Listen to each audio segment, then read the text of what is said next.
Hello everyone! Blue Star Saber here once again to do another One Piece chapter review. Chapter 1092. Kuma, the Tyrant's Holy Land Rampage, in which this chapter follows up last week's chapter of 1091, in which Luffy and Admiral Kizaru have once again begun their rematch after Kizaru took out Sentomaru. And Rob Lucci is now having a rematch against Ronoro Zoro. Let's see. So, pretty much many people expected this chapter to show the Luffy versus Kizaru and Zoro versus Rob Lucci, though given by the title of Kuma, that might not necessarily be the case. Let's find out. But before that, I've got the cover, my thoughts on the covers. The reader's request: Jinbei being smushed by giant cuddly Ramonas by Kafa Jimmy, which have these big fish cuddling themselves around Jinbei as he's stroking his head in, I think, maybe confusion or annoyance with what to do in this situation.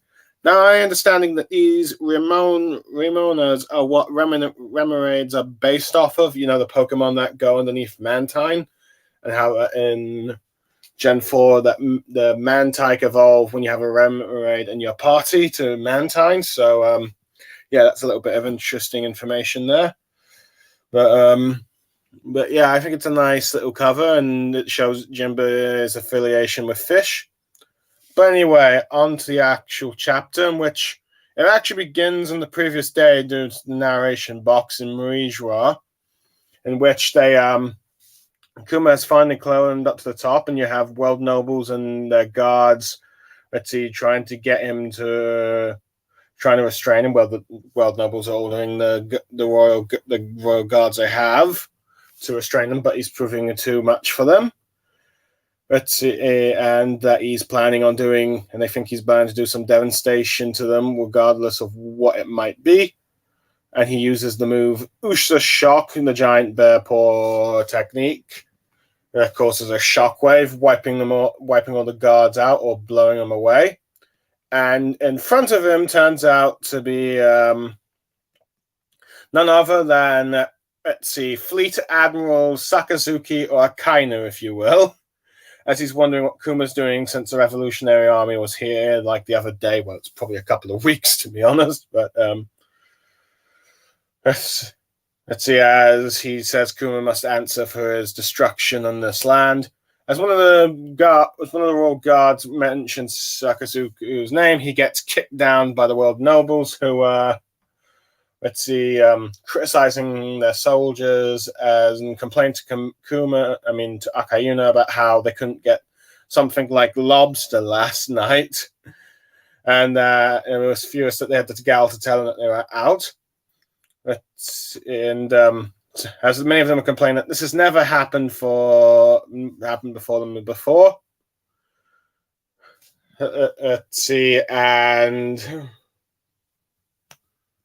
And they are also furious that they have been beaten brutally by Kuma, and they demand that they put him to death for it. As Sakazuki ends up talking to Kuma, saying that if they cannot control him, then they can't afford to have him running loose around, causing him to be a possible danger to the public, saying how he lost his free will a long time ago, so he's apparently no different from a dead man, and then asks whether or not he plans on going, and then uses the Hellhound move, the same move that he used to blow off part of Whitebeard's face, and you see some of Kuma's face blown off, and you can see it bleeding, with Akayuna commenting how he at least bleeds like a man. And Kuma runs past him, and despite Akayunu's attempts to stop him, manages to get a bit of lava on the foot, but Kuma manages to teleport once again as Akayunu thinks back to the encounter he had with Barney at the end of the pre-time skip. As it revealed that the bit they continued in that conversation was she can play all she likes, but Kuma's mind will not return to him, and he volunteered to be reborn as a weapon of war. And she says that you're lying and he would never choose such a thing, and he would never, implying that, saying leave her behind. With Akiyuna just wondering where did Kuma go. With the world nobles angry that that Akiyuna had failed to stop Kuma, calling him a pathetic excuse for a fleet admiral, if you will. As Akiyuna just talks about where would a mere puppet go with no mind left. And then afterwards we then cut to Egghead, but I'm going to give my thoughts on this part of the chapter here. I'll be honest, I was pretty shocked to find that. I was pretty surprised that Oda would start the chapter off with this. I thought it would be immediately Luffy versus Kizaru and Zoro versus Rob Lucci. Now, that doesn't mean that what happened here isn't good. It is pretty good, but I just figured it would be continuing here. But it's interesting that he decided to go back at least one day, if you will, and of Meridra of all places, and we see Kuma just wrecking guards and apparently world nobles. I didn't see any world nobles actually physically hurt, but you have the dialogue here that suggests that some of them did get injured by Kuma's rampage, possibly the Usa shock destroying one of the castles. One of the castles or buildings around there, but yeah. But either way, we finally see that Kuma did finally climb there, which I think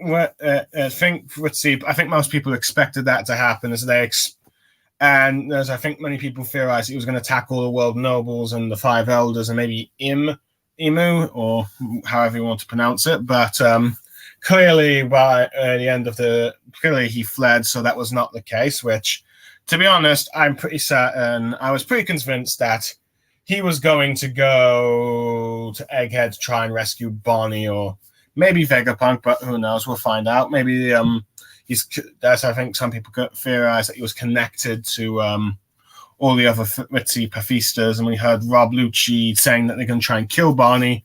He immediately go there and all that stuff, because I'm pretty certain that Vegapunk might have also gave one last programming for Kuma that if he ever gets freed from the world nobles, or if his daughter's ever in danger, he will go to defend her and all that. But we'll have to wait and see. But it seems like, despite the fact that we were teased a little bit of Kuma's memories and flashback with like Barney before, I think it's clear that Oda plans to have that revealed when Kuma actually arrives at Egghead.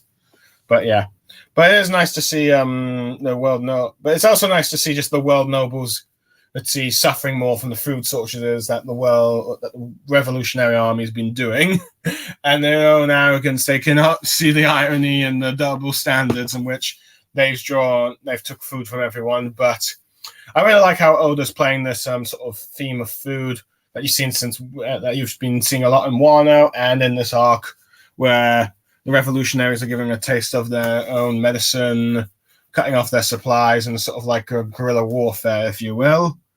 So, yeah, and you can still see that they're a bunch of scumbags, as they just kicked one of the guards, who was just merely observing the fight between Akainu and Kuma. And I will admit, the biggest surprise, of course, of this is the fact that Akainu is here up in Meridra. I think many people expected him to be at the Marine HQ base, which, granted, he could probably, arguably, with his Lokia powers, maybe burst up to arrive there quickly. But I guess he was probably went up there to discuss with the five elders about the situation on Egghead with the Straw Hats and Vegapunk. So that's probably why he was there. And Kuma's probably just there as a coincidence. But I do like the sort of conversation he has with Kuma. It's like going like, oh, if you can't be controlled, I'm going to terminate you. Showing his sort of like absolute justice mindset, if you will. And it's finally cool to actually see him in action after 13 years since the Marineford arc. It's been that long. But yeah. So you pretty much have finally got him in action. People have been waiting for him, thinking that he's just pretty much a desk job, but no. He is in the action. Now, granted, he doesn't beat Kuma, but he does damage him like he did with Whitebeard, which I think is a nicer thing to do. And I do like how it kind of shows that Kuma is bleeding and can still bleed like a human. And granted, I think Kuma's now another race, if I recall. But I'm pretty certain that we're going to see Kuma. I'm pretty certain that its body's getting so damaged. In fact, I think it's even foot caught lava that we're probably going to get a permanent Kuma death, which might lead to that theory about Vivi, if she rejoins the Straw Hats, gaining Kuma's powers. But we'll have to wait and see. That bit, but I find the most interesting thing here is the fact that bits of conversations that we finally got some clarity on the conversation with Bonnie is that now that we know that Bonnie is Kuma's daughter, she was mad at him for what they did to Kuma, and he's just retorting that Kuma did his own free will and did it on his own free will, and Bonnie doesn't believe her. But granted, she's probably gotten all the answers now in the memories. I think the most interesting thing here is that when Kuma escapes, Akaino's going like, "You're just a mere puppet with no mind left of his own." But many people have commented that perhaps he's commenting on his own thing while he's been an absolute justice and doesn't mind following orders before the government dogs. But now that he seems to be in charge of the Marines, it seems like he feels so limited of what he can do and what actions he can take. He's perhaps even commenting on what he's doing now, and it might be perhaps drawing a line where he might try and distance himself somewhat from the world nobles, at the very least, because they have been getting in the way of his marine duties, or just particularly like with what happened with Doflamingo and Dressrosa, or the fact that they're just complaining about him being probably one of a poor excuse for a fleet admiral, even though they have done nothing to help the situation. So I wouldn't be surprised. I wonder if he's trying to restrain the urge to just melt them with his lava, which sounds a bit dark, but I wouldn't be surprised. But anyway, now back to the main event. Sorry, that was just probably the wind. I'm quite close to my quite close to my front door, but anyway, where was I? Yes, Egghead New World, where we are seeing the sea beasts still destroying some marine ships, but more of them are being shot down by the Mark III Pafistas, and it seems like they've all been taken down now, as all the marine forces are now starting to land on the shore and are trying to follow Admiral Kizaru, who has already breached the lab clouds, as we see Luffy fighting Kizaru in Snake Man mode, and Kizaru's commenting about how Luffy he is strong enough to probably defeat someone like Kaido. But he's asking him why would he want to save Vegapunk or try to save Vegapunk, and Luffy's asking him why does he want to kill Vegapunk, but refers to him as Apple Man, with Kizaru saying he doesn't really want to, as he flies away, confusing Luffy. But as he talks about how he's known, he's known him for a long time. So he asks Luffy just to stay out of it, as he does an acceleration of his power of his light fruit, and then does a massive kick, sending Luffy flying so much that it goes straight towards the Vegaforce 1 robot, as Kizaru remembers a memory of what Vegapunk once said, that a robot's a dream of humankind, as Luffy flies through, tears it in half as the robot crashes, and Luffy flies into like the dome's generator, with Frankie she's shouting for concern for his captain, as the Fountain Sunny crashes to the ground, not destroyed, of course, as you see also Frankie and Bonnie flying. And Lilith, telling Frankie and Bonnie to run, as the Vegaforce 1 explodes. All three of them make it out of that, but with her complaining about the robot of their dreams destroyed, with Frankie concerned about the Sunny, and Bonnie talking about Straw Hat being knocked away, with Frankie going like, "Kizaru, you monster." With Len Kizaru like it's Kizaru looking at Bonnie, talking about how much she's grown. And this has led to some people talking about the whole maybe Bonnie is perhaps a kid, actually a kid theory translations, but I think that Kuma's is commenting that she's gone from a kid to a full-grown adult now, whereas I rather not Oda do the whole kid theory on Bonnie, given the previous times that he's kind of like shown her in a more, I guess, fan services way, not like fairy tale, but I don't know, a lot sort of like shown off her figure, if you will. But I don't know, I just don't want to like another Merlin situation with the 7 deadly sins. But yeah, but who knows? We'll have to wait and see if that happens or not. But yeah, but Kizaru starts to mock her about, don't you hate like Vegapunk for what he did? And he's going like, why are you trying to protect him when there's an assassination on him now? But Bonnie says that the situation has changed and she has a new target for her wrath, as she uses a move called Age Skewer as Kizaru tries to avoid it. I think she's using some sort of like wire lead to try and hit him as well. As Kizaru tends to say, I rather not hurt any acquaintance that he does outside his mission parameters. So he uses a light kick to blast her away. And Frankie gets concerned because she's getting straight to the barrier and she ends up exploding there and ends up being injured. And Frankie, angry, cursing Kizaru, uses the radical beam, or at least attempts it, but Kizaru escapes from him, and he wonders where on earth he went, and realizes that Stella, or the main Vegapunk, is in trouble, so tries to communicate it, or maybe, let's see, actually, it's Lilith that says it, as Frankie and Lilith try to contact Usopp in the control tower, as he's trying to, and he ends up asking Frankie who heard a blast and all that stuff.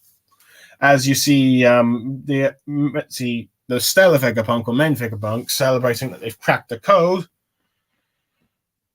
As Atlas Nami surprised, and Atlas goes like, "In your face, York!" Not really that, but York goes like, curses, if you will, cursing their genius, and Frank, as now that Frankie's been contacted, Vegapunk tells him that Frankly, they've lowered the barrier, so now they've got to get Vegaforce 1 in the ship, Bretzi, around the back and all that stuff. As Frankie tries to explain of what happened, but Kizaru suddenly appears, telling the escape plan is a failure, particularly to Vegapunk, and he's blown his robot of dreams to smithereens. And you see everyone being shocked that Kizaru is here. I wonder how he got in here. As Usopp's, I think, screaming, "Yeah, we're goners!" And as Kizaru says, just please understand, this is very difficult for him. And he'd rather not draw this out and just wants to probably try and kill Vegapunk quickly. But then you hear a kaboom, and you just hear Luffy shouting, "Ah, that hurt!" laughing in Sun God form. As he goes through a bit of the torn building, and you see him in Gear 5 giant mode, and grabbing Kizaru like Tom would in Tom and Jerry, as I think people commented about. And they talk about how that laser hurt, and everyone around them that we see, Usopp, Nami, Vegapunk, and Atlas, all doing the pop-out eyes in shock. Well, Kizaru, not Kizaru, but he does look nervous and just does like a sort of like, is this the fear? So this is like the form that it's been talked about and all that stuff with like in the papers and all that stuff. And who knows, he might have been informed by Saturn. As Luffy comments about how Frank's knocking in the sarcastic thing about complaining about how he knocked him about all the way down to the lasers. He thought he was going to die, so he had to go through those barriers twice. As we hear Luffy's heartbeat going, the sun gods, we cut to the giant robot, the ancient giant robot, as it hears the sound beat and its eyes activate, ending the chapter. Okay, first of all, with the bit of the raid bit, I do like that. Even though the CB, even though the Pathistas have turned against the Straw Hats and the Vegapunks, you still have some of the CBs able to seemingly sink some of the ships before they all get taken out.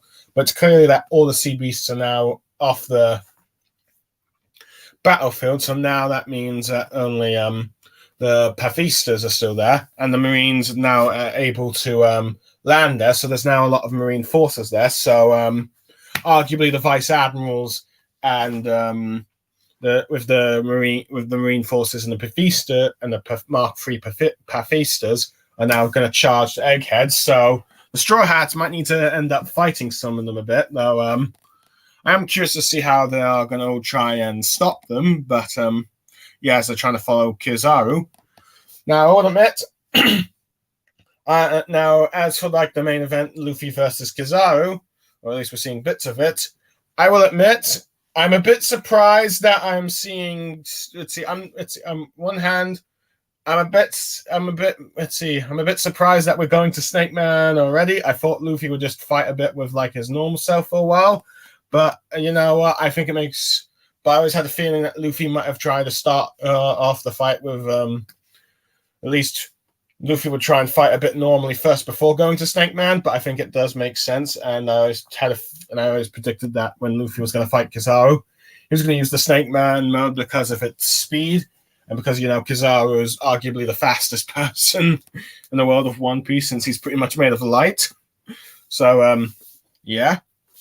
Granted, I have seen some criticism that Luffy is not using Advanced Conqueror's Haki in his attacks, or at least there's no sign of it, which you think he would, given the fact that both Gear 4 and Gear 5 can be depleting, so you'd think he would want to try and use that a bit to try and damage Kizaru, but it seems like he's saving that, or doesn't think Kizaru, he needs to use it against Kizaru yet, but who knows.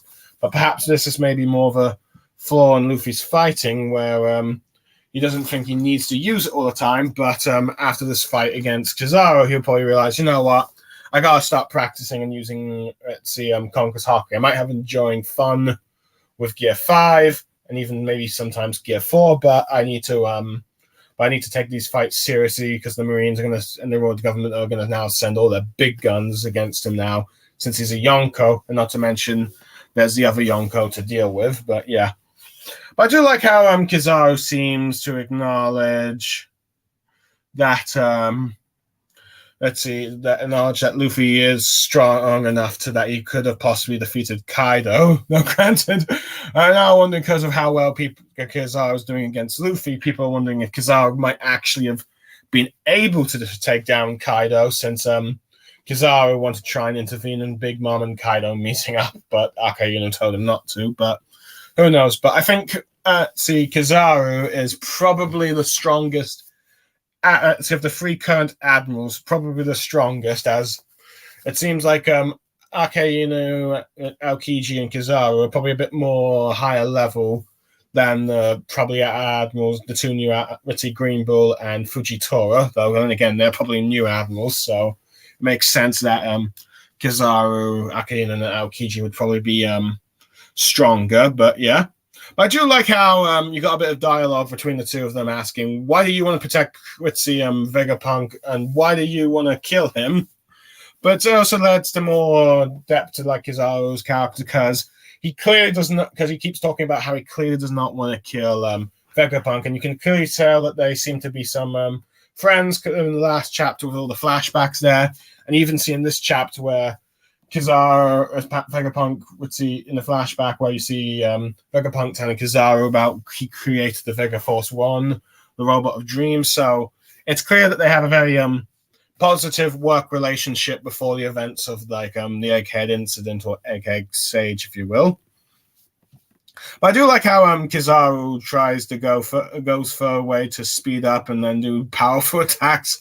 A kick strong enough that he's able to send Luffy flying across the barrier and even destroying the Vega Force One thing. And I think, like most people predicted, the Straw Hats' plan to escape has sort of like crumbled with the destruction of Vega Force One, as it's now destroyed and they cannot send it flying. all that stuff. Though I do, so that's another casualty in the Straw Hat side, but I think that was expected, even though it wasn't really a living thing. But yeah, but it's interesting that Kizaru also seems to have a history with Barney, and that led, like I mentioned a bit earlier, the whole whether or not Kizaru's words means that Barney is just a prettiest girl pretending to be an adult, or let's see, he knew her as a little girl and now is a grown full adult. And I'm gonna probably assume the latter, as I think the other one would be a bit more awkward given some of the stuff that Oda has done with Barney, particularly in this arc, particularly when she was given how he was like, let's see, showing her drying up with Luffy, Jinbei, and Chopper earlier. But yeah, I think as I feel like a lot of let's see, YouTubers I saw react would probably feel a bit guilty afterwards, but who knows. But yeah, also the fact that you had Blackbeard wanting to be Barney, wanted Barney to be his bride for a bit, which would turn Blackbeard into a creep, but it's even worse creep than he is. But who knows? That just might be just some people theorizing and just mistranslations from what some people are saying. I think the Fizz ones have been more clear that let's see, when people from the world government referring to like a kid, it's more like when she was young and now has grown up and all that stuff. But yeah, I think that's where it's going with Kizaru, but it's probably best not to get into that because I don't want to get into this topic too much. But yeah, but I do like how he ends up bringing up like, shouldn't you hate Vegapunk for what he did to your father? But it seems like Barney has, let's see, thanks to those memories, she realizes that she actually has a new target, and it looks like this is the, let's see, Barney, because I think people were theorizing that the Barney that was with that Barney might have been swapped out with let's see, Kavalnish, or let's see, Blackbeard's a one female pirate group member, the one that can use the nine-tailed fox transformation one. But I think it's clearly not the case now, and that she did actually see some memories, and whatever she saw changed her mind of assassinating Vegapunk. And instead, ire at someone else. If I had to guess, it'd probably be some people from the world government. We have no idea who, but something tells me Barney's going to stick around a bit longer. Who knows? Maybe she might actually be that new crew member that some people have like theorized, like Mr. Moji did in one of his like videos that I saw. Which, yeah, I'd be down with it. But yeah, but she tried. But of course, she stands no chance against Kizaru, though Kizaru does try to avoid her age skewer ability, as he probably realizes that it's dangerous.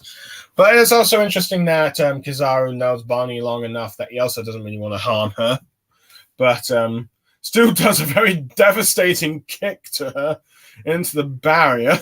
But I do like how Franky, in his rage, tries to use his own Radical Beam to take out Kizaru, and it's a little disappointing that we don't get to see a Franky Radical Beam against a Kizaru Laser Beam, but maybe we'll get down later down the line. I mean, granted, I think the one disappointment people have had in this arc is that they expected Franky to have a lot of character development, but but clearly that's not the case. Though I will admit he has been used quite a lot in this arc. Just even if it's even if like a secondary background character.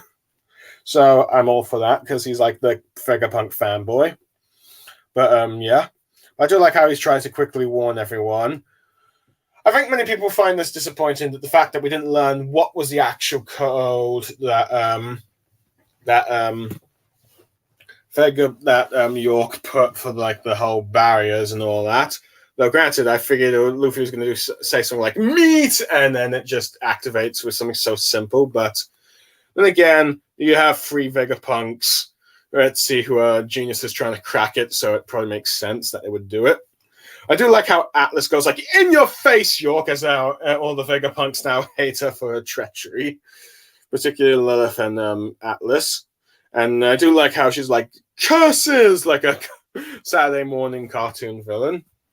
But of course, this is. I do like how this is short-lived, despite the fact that Franky's trying to warn them quickly. Kizaru just pops up there and tells them, "I've destroyed your robot," and they're just like, "Ah!" I do like the Straw Hats the Straw Hats, all of the more cowardly or weaker Straw Hats like Brock. Let's see, Usopp and Nami. Grant. Okay, Brock's more in the middle section though. Out of the 10 Straw Hats now, he's in the weaker 5 really. But they also got all the Vegapunks because they know how dangerous he is. But yeah, I do like that reactions. Though I do like how Vegapunk is just Kizaru's telling Vegapunk that it's very hard for him to do this, but he's got to try and do it. But I do like how Luffy is just going into Giant Snake Man, and just going, grabbing him, like I mentioned Tom and Jerry earlier, just complaining about how he's hurt. But it's also pretty impressive that he went back and forth the barriers twice, nearly getting killed, and you can see the injuries. But so yeah, he's like the angry Tom. My understanding, Oda liked Tom but hated Jerry. But yeah, which I think that was a common thing. Which is why I think in later seasons of Tom and Jerry, they try to make Tom look more like the bad guy, so Jerry wouldn't be so hated so much. But yeah, but I do like how you've got like Usopp doing the Popeye thing. I think that really works for his character, given some of his face reactions, like Dressrosa. Granted, I wasn't really a fan of that at the time, but I've sort of warmed up to it a bit. But it's interesting to see the Vegapunks do it, because they should be aware of the Sun God Nika's power. But I guess the power is just contagious, though, for some reason. Kizaru and his troll face just cannot seem to do it. But he does have a sort of new sort of panicked face that we've never seen before.